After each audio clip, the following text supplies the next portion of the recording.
Hi everybody, thanks for joining me for another tutorial in Melinda's Rubber Room. I'm Melinda Pierce and I'm independent Stampin' Up! Demonstrator, and I'm here today to show you how to make this floating book card. So you can see how much dimension it has on there.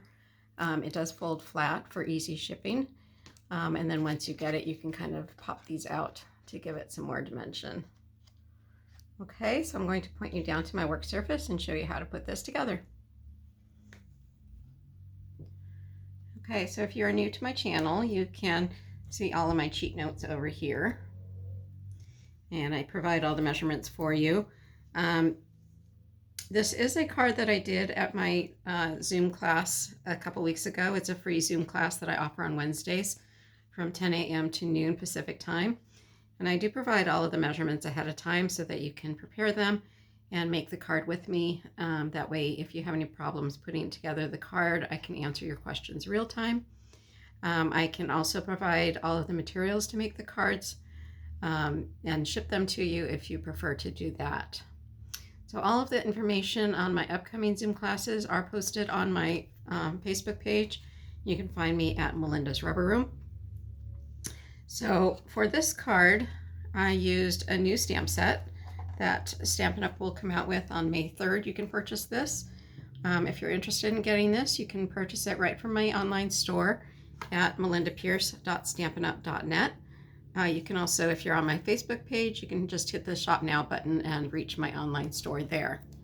So again, this is the Sending Smiles stamp set, and it has this fun large sending stamp on it, and then all these words that go along with it. And then, of course, all these beautiful flowers.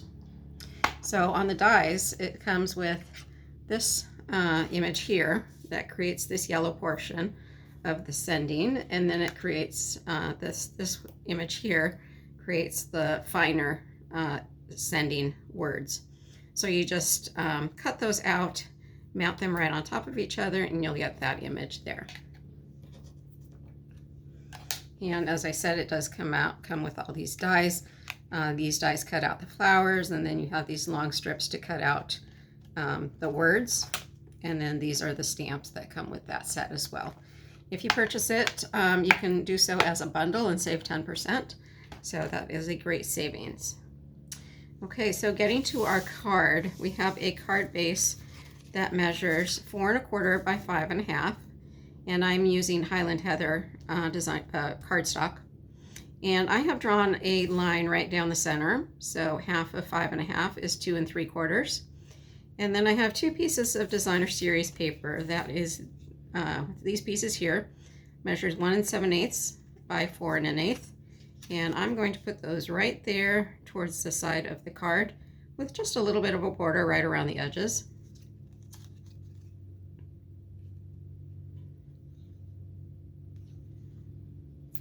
You want to make sure you don't fold that base card. It's already cut down to the proper size for mailing, so you don't need to fold it. And like I said, we're just putting these 2 side pieces down.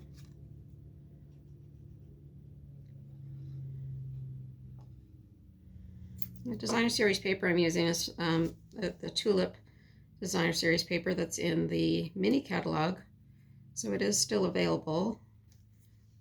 You might want to check on that as soon as possible, though, because some of those items are selling out. Okay, next thing we're going to do is take our pieces for the arms. Now, this sheet originally measured 3 by 5, so it's 3 inches by 5 inches, and you score along the 5-inch edge at 1 1/4, 2 1/2, and 3 3/4. And then you just turn it in your cutting, in your cutter, and cut it right down the middle at 1 1/2. And then that way that provides those 2 separate arms for you. So what we're going to do is just fold on each of those fold lines. Just do all mountain folds, so they're all pointing up.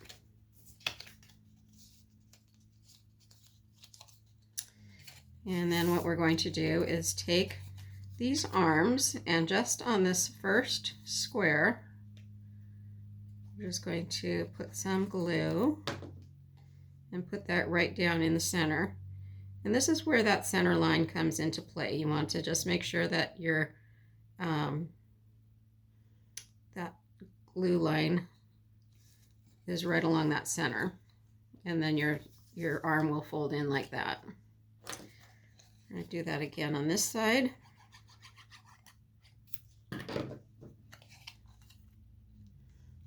Going to butt that up right next to the other one.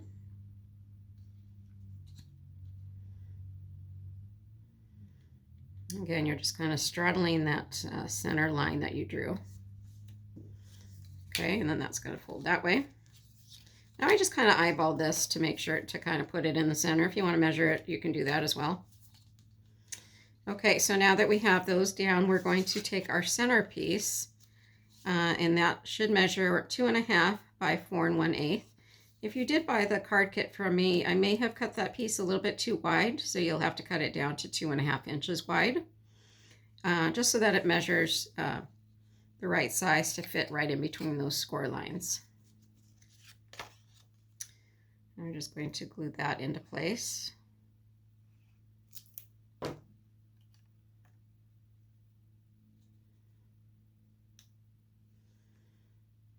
Like so. We do want to make sure that your arms are still able to fold in okay.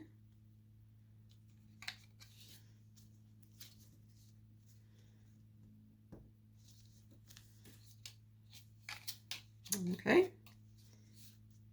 So looks like I didn't put mine exactly straight, but that will work. Okay, and now we have a whole bunch of these little pieces that we cut out. These are, we have 6 pieces that measure 1 1/8 by 1 3/8. And I just kind of want to line these up to make sure I have them all going the right way. Since my paper is directional, I want to make sure all my little tulips are facing upwards. Okay, so what we're going to do is put one of the squares right here. You don't have to worry about these 2 squares here. We're just doing one on the inside.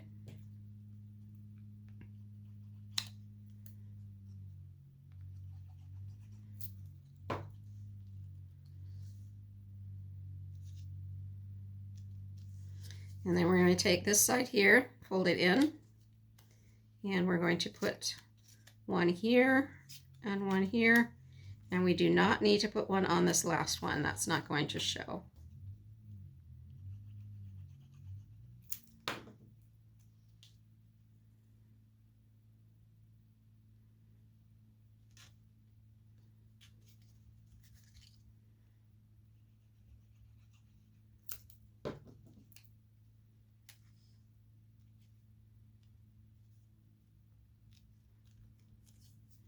All right, we're going to open that up, fold this one in, and put a square here and a square here and no square here.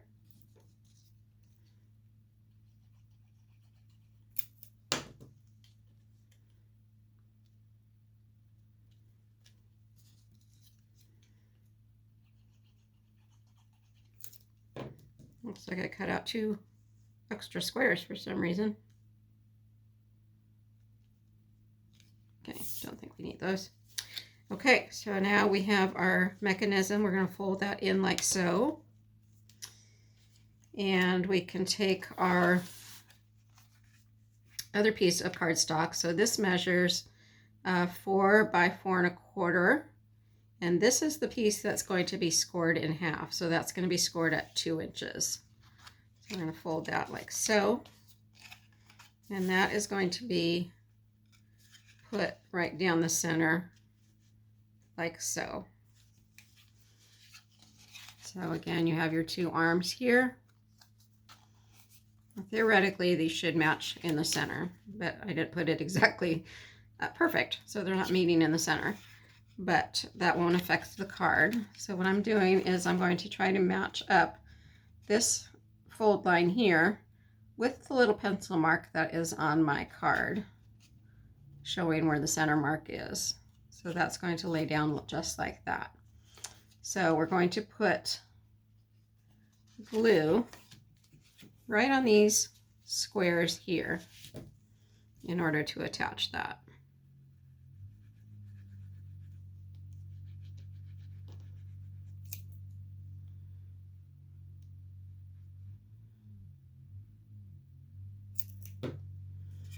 Okay, and then bring my piece back in. Try to line that up with the center.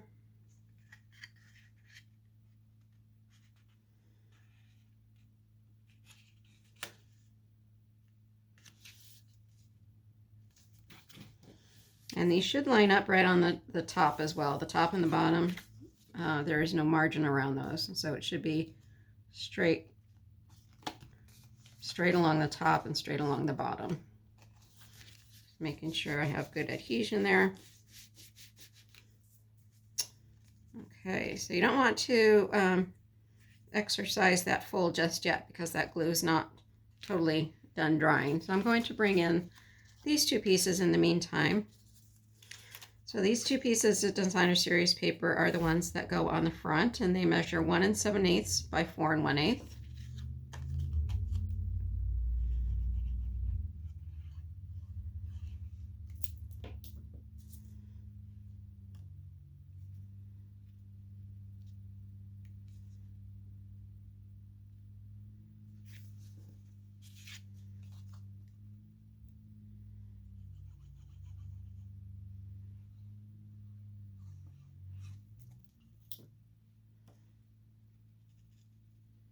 Oh, you know what? I don't want to do that just yet. Sorry about that. If you did that already, that's fine. There's a way to work around this. Okay, so what I want to do is bring in my acetate first. Okay, so I have a piece of acetate that measures 6 inches by 1 inch, and I put tear and stick tape on here already, just so that I wouldn't lose the acetate sheet of paper.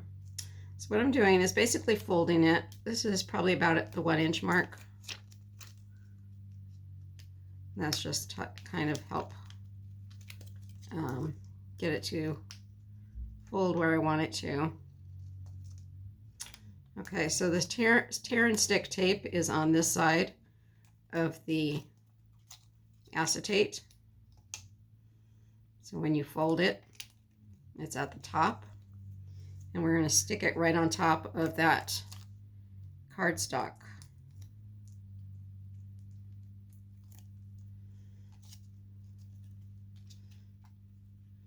So if you've already stuck your designer series paper down, you can just add your acetate piece later, after the fact, if you want.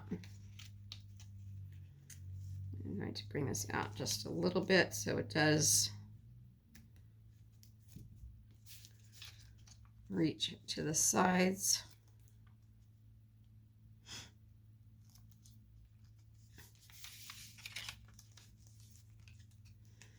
So you want your card to be able to fold flat, so this acetate sheet should lay flat when you're taping it down.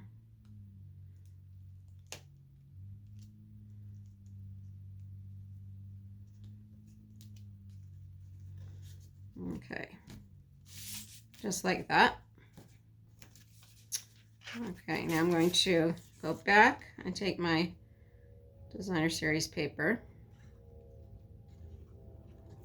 I'm just going to slip that right underneath that acetate, just like so.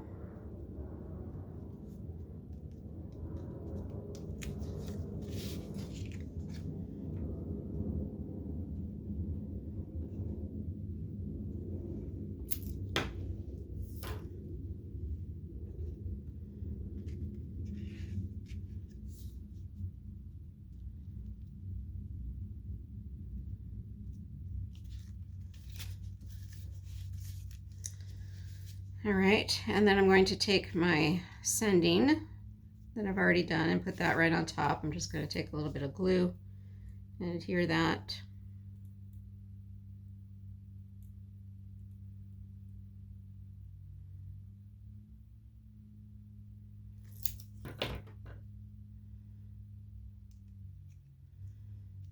Just like so. If the words go above or below your acetate. You want to make sure you don't put any glue there. That's going to glue your card shut. You want it to be able to open. There is that.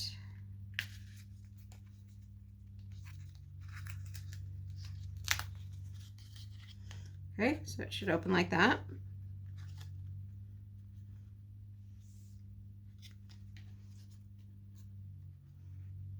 Okay, now all we have to do is add the words to it. So I've already stamped my birthday wishes. What I wanted to show you is how to get some extra usage out of these dies. So this is the size die that cuts out this piece of cardstock.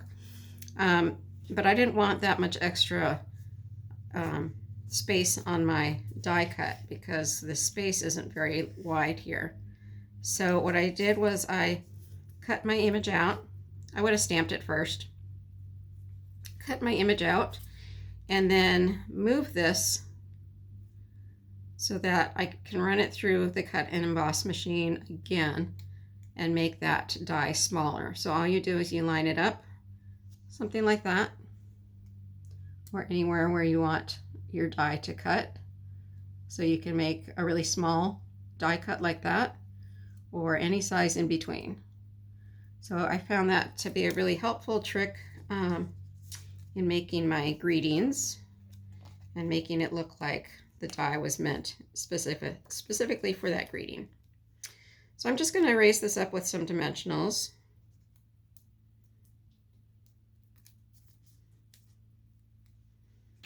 And put that right on my card, like so. And there is that finished card. All right, I hope you enjoyed that tutorial and you learned something new. Please feel free to join me over on my Facebook page to get all the information about upcoming Zoom sessions and any specials from Stampin' Up. If you enjoyed the video, please give me a thumbs up and feel free to share or comment on my YouTube channel.